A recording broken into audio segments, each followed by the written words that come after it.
శిక్షణతోనే ఉంటారు ఎవరైనా, మనకు తెలియని విషయం కూడా ఏం కాదు. అడుగుదాం మనం. దాసో శ్రవణ్ గారు, చాలా ఇబ్బందికర పరిస్థితి ఇటువంటి విషయంలో మీరు మాట్లాడడానికి సంబంధించి.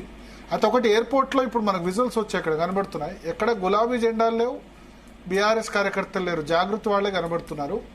సామాజిక తెలంగాణ కోసం పోరాడుతున్న కవితక్కకి స్వాగతం, టీం కవితక్క. సో ఆ విధంగా ఉన్నాయి ఫ్లెక్సీలు, అవి కూడా క్లియర్గా డిజైన్ చేయించారు. సో వేరే ఫోటో కూడా లేదు, ఓన్లీ కవిత ఫోటో అంతే, కేసీఆర్ ఫోటో కూడా లేదు. ఎవరో ఔత్సాహికులు పెడితే పెట్టినా మరి ఏమంటారంటే అంటే ఒకటి ఇందులో అంటే నాకు ఒకటి ఏంటంటే, ప్లీనరీ సక్సెస్ అయింది, చాలా 10 లక్షల మంది వచ్చారు. సరే, అక్కడ ఎంతమంది వచ్చినా కేసీఆర్ ప్రసంగం కోసం టీవీలో వ్యూవర్షిప్ రికార్డులు బద్దలు కొట్టింది. ఏప్రిల్ 27 10 లక్షల మంది ఒకటేసారి లైవ్ లో చూసిండ్రు. తర్వాత ఆ వీడియోలు దగ్గర కోట్లు దాటిపోయి. So that it self shows KCR కోసం మళ్ళీ రాష్ట్ర ప్రజలు ఆసక్తిగా ఎదురు చూస్తున్నారు ఆయన మూవ్మెంట్ అనేది. కానీ ఇప్పుడు ఎంటైర్ ఒక 1 మంత్ కూడా కాలేదు, మొత్తం సిచ్యువేషన్ అంతా ఈ విధంగా అవుతుంది. మే 1 కవిత సామాజిక తెలంగాణ రాలేదు, భౌగోళిక తెలంగాణ వచ్చింది అని చెప్పారు. మళ్ళీ మే 5, 6 ఆ సమయంలో నా మీద పార్టీలో కుట్రలు పన్నుతున్నారన్నారు. మే 13th, బహుశా 13th 14th హరీష్ రావు వచ్చి కేటీఆర్ నాయకత్వంలో పనిచేసిన సిద్ధం అనేసరికి మళ్ళీ కొంత యూనిటీ అయిపోయారు. మళ్ళీ లెటర్ బయటికి రావడంతో మళ్ళీ ఆ విధంగా జరిగింది. సో 1 మంత్లో చాలా పరిణామాలు బీఆర్ఎస్ లో జరుగుతున్నాయి. అంటే సోదరులు మిత్రులు వారు దయాకర్ గారు మాట్లాడుతూ కాంగ్రెస్ పార్టీలో మాట్లాడుతున్న చాలామంది నాయకులకు స్వతహాగా మేధావి కాబట్టి, ఉద్యమకారుడు కాబట్టి కొంత భిన్నంగా మాట్లాడినరు. I appreciate it. వారే అన్నారు, అసలు ఆ లెటరు ఒరిజినల్ లెటరా లేకపోతే ఫేక్ లెటరా అనేది ఇంకా తేలవలసిన అవసరం ఉంది. అది ఎయిర్పోర్ట్లో వారు దిగిన తర్వాత వారు మాట్లాడితే పార్టీకి సమాచారం వచ్చి ఉండాలి కదా, అది fake letter. How do we know? See how do we know?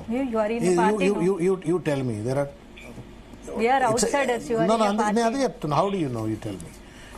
It's a hand written letter గా కనబడుతున్నది. అది కూడా A4 I don't know. I honestly have never taken her signature. In fact నన్ను ఎవరు అడిగితే దేవులాడదామని చూస్తున్నా. నాకు కొంత ఈ క్యాలిగ్రఫీ మీద దీని మీద కొంత I do a bit of study చూద్దామని అనుకున్నాగా నాకు సంతకం కూడా దొరకలేదు. అయితే ఆమె A4 మీద కూడా రాసినట్టుగా లేదు, నోట్బుక్లో రాసినట్టుగా అక్కడిక్కడ రాసినట్టుగా ఉంది, A4 షీట్లో రాసినట్టుగా కూడా లేదు. ఆమె ఆఫీస్ ఫుల్ ఫ్లెడ్జ్డ్ ఆఫీస్ ఉంటుంది. ఆమె ఏదో చిన్నపిల్లల నోట్ పుస్తకం తీసుకొని పాఠ్యపుస్తకాల నోట్ పుస్తకం తీసుకొని రాసినట్టుగా అదేదో కనబడుతుంది. అది ఒకటి. 2, ఎందుకు మా మిత్రులు అన్నారు నేనేదో రేవంత్ రెడ్డి గారు కోపం మీద అనలా. ఎందుకంటే మీరు తెలంగాణ అంటే మన 2023 ఎన్నికలు అయిపోయినప్పటి నుండి రకరకాల సందర్భాలలో ప్రతిసారి పార్టీ పైన దాడి చేసేటువంటి ఒక ప్రయత్నం, ప్రభుత్వం అప్పుల్లో ఉంది, ఆ అప్పుల్లో ఉండడానికి కేసీఆర్ కారణము, కరెంటు కష్టాలు, కరెంట్ అప్పులు కేసీఆర్ కారణము, కాళేశ్వరం కేసీఆర్ కారణము అని మొత్తం ఒక రకంగా దాడి చేసిండ్రు. తర్వాత హరీష్ వర్సెస్ కేటీఆర్ అని చెప్పని దాడి చేసిండ్రు. తర్వాత హరీష్ గారు వర్సెస్ కేసీఆర్ గారు అని చెప్పని కొంత దాడి చేసిండ్రు. ఇప్పుడు ఇది రావడంతో అది కూడా బిగ్ టీవీ వారు అన్నట్టుగానే బిగ్ టీవీలో మీరు అన్నట్టు బిగ్ టీవీలో వచ్చింది, ఆపన్న హస్తం లాంటి హ్యాండిల్స్ వచ్చిన తర్వాత రేవంత్ రెడ్డి గారు ఏమైనా సృష్టించిండ్రేమో నాకు అనుమానం. అది కూడా అనుమానం.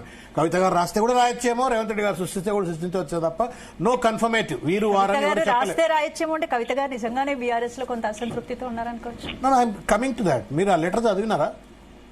7 పేజీ లెటర్ మొత్తం చదివినరా? ఆ లెటర్ లో ఉన్నటువంటి మీరు పాయింట్లు చెప్తున్నారు, లెటర్ చదవలే మీరు మొత్తం. అయితే నేను అప్పీల్ భరత్ గారు ఆ లెటర్ మొత్తం కూడా మీరు చూసినట్టయితే you are seeing that there is a rift. I'm seeing that నేను కూడా గమ్మత్తుగా చెప్తున్నా. కేసీఆర్ గారు 2014 వరకు కేసీఆర్ గారు నాకు సన్నిహితంగా, నేను ఒక ఉద్యమకారుడిగా వారితో పనిచేసినప్పుడు చూసిన. ఆ టైంలో ఎప్పుడు లెటర్లు రాసి ఇవ్వకపోయేది ఆయనకు. ఏమైనా ఉంటే పోయి వారికో చెప్పేది చెప్తే వినేది. బట్ ముఖ్యమంత్రి అయిన తర్వాత నేను ప్రగతి భవన్లో చూసిన తర్వాత చాలా మంది చెప్పేది చెప్పి పోయేటప్పుడు చిట్టిచ్చిపోవడం, చెప్పలేకపోయిన వాళ్ళు చిట్టిచ్చిపోయిన సందర్భాలు కూడా చూసినాం. కాబట్టి చిట్టి ఇస్తే కూడా ఇవ్వచ్చేమో. వి ప్రకాష్ గారు కూడా చిట్టీలు ఇచ్చారట చాలా. అదే అంటున్నా, అందుకే అంటు నేను అన్నా ప్రకాష్ అన్న మూమెంట్ లో ఎప్పుడన్నా చిట్టీలు ఇచ్చేవాల్సిన అవసరం ఉండేనా? మూమెంట్ లో కేసీఆర్ అందుబాటులో ఉండేవాడు కదా. ఆ మూమెంట్ నేను అదే చెప్తున్నా. It was a shock to me. నేను కూడా ఏదో చెప్పాలంటే ఎందుకన్నా ఓకే కాగితం రాసి ఈ కొత్త కల్చర్ ఏంద్రా ఆయన కాగితం రాసి ఇచ్చడం నేను కూడా మనసులో అనుకున్నా. బట్ ఇది chief minister, lot of ministers come, MLAs come కాబట్టి లెటర్లు ఇస్తే ఇచ్చిండొచ్చేమో అనుకున్నా. కాబట్టి ఎస్యూమింగ్ కవిత గారే రాస్తే కూడా మీరేమనుకుంటున్నారు? దాంట్లో వైరుధ్యాలు ఉన్నాయి, పార్టీల పంచాయతీలు ఉన్నది, నాయకత్వం మీరంటే మీరు కాదు బయట ప్రచారం ఉన్నాయని అంటున్నారు.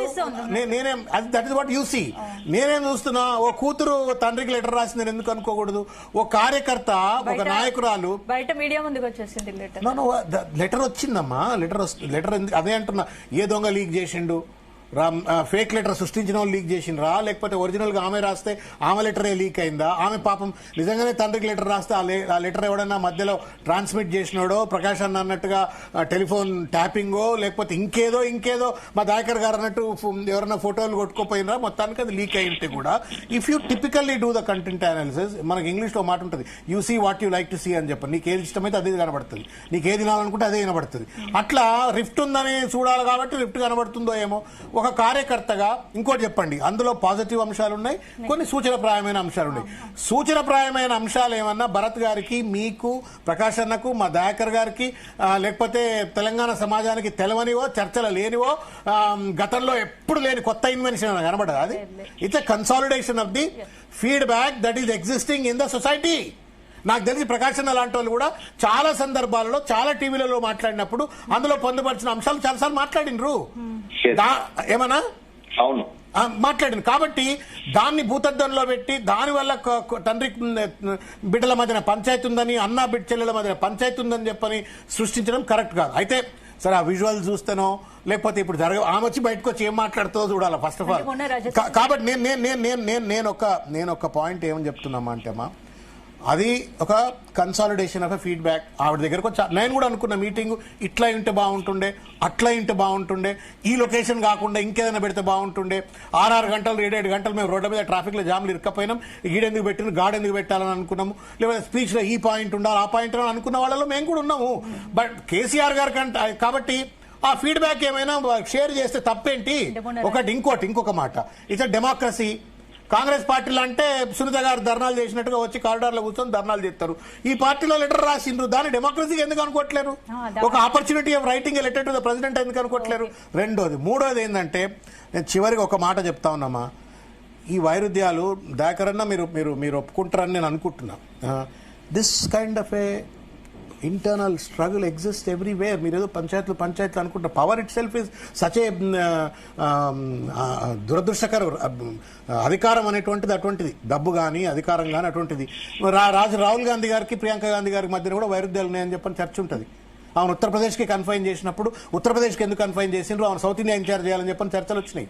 కాబట్టి ఇవన్నీ కూడా సీరియస్ గా తీసుకొని కోడిగుడ్డు మీద ఈకలు వీకి దానిపైన చర్చలు పెట్టుకొని అది కాంగ్రెస్ పార్టీకి మంచిది కాదు, ప్రభుత్వానికి మంచిది కాదు, లేకపోతే బీజేపీ వాళ్ళకి కూడా మంచిది కాదు, దానివల్ల ఎవరికి కూడా ఉపయోగం కాదు.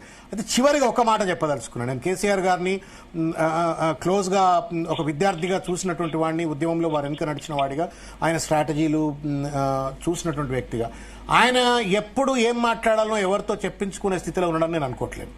1, 2 ఏ అంశాన్ని స్ఫురించాలా ఏ అంశాన్ని స్ఫురించొద్దు అనేది ఆయనకు తెలిసినట్టుగా ఎవరికి తెలియదు. ఎక్కడ ఏది మాట్లాడితే పండుతుంది, ఏది కరెక్ట్ అనేటువంటిది ఆయనకు తెలిసినట్టుగా ఎవరికి తెలియదు.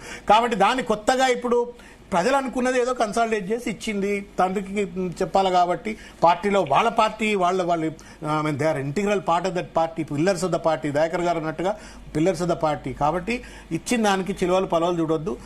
నేను చిన్న ఇంటర్నల్ మ్యాటర్ అని నేను అనుకుంటున్నా. బట్ దానికి భిన్నంగా కవిత గారు బయటకు వచ్చి మాట్లాడితే we'll have to wait and watch. కాబట్టి మనము స్పెక్యులేట్ చేయటము, కోడిగుడ్డు మీద ఈకలు వీకడము, ఇవన్నీ కూడా it doesn't really lead anywhere అని నేను అనుకుంటున్నా. అంటే ఒకటి ఇప్పుడు అక్కడ బీఆర్ఎస్ లీడర్స్ మొన్న